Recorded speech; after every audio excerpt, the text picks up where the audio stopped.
વલસાડ જિલ્લામાં 31 ડિસેમ્બરને લઈ police action મોડમાં છે ત્યારે વલસાડ લોકલ ક્રાઇમ બ્રાન્ચને નેશનલ હાઈવે પર એક મોટી સફળતા મેળવી છે।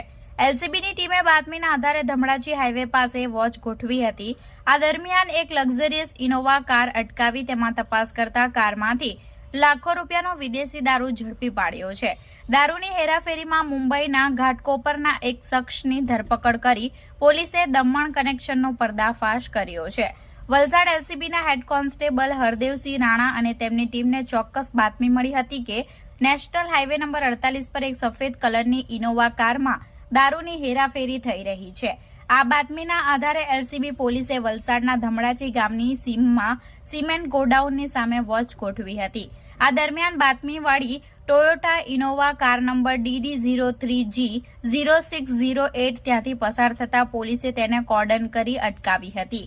એલસીબી પોલીસે કારની તલાશી લેતા અંદરથી ભારતીય બનાવટના વિદેશી દારૂની વિસ્કી, વોડકા અને બિયરનો જથ્થો મળી આવ્યો હતો। પોલીસે કારમાંથી કુલ 23 બોક્સ અને છૂટી બોટલો મળી 1104 નંગ દારૂનો જથ્થો જપ્ત કર્યો છે, જેની કિંમત ₹2,67,376 થાય છે। પોલીસે ઘટના સ્થળેથી કાર ચાલક મોહમ્મદ અંઝર અબ્દુલ અલીમ શેખની ધરપકડ કરી છે। એલસીબીએ પ્રાથમિક પૂછપરછમાં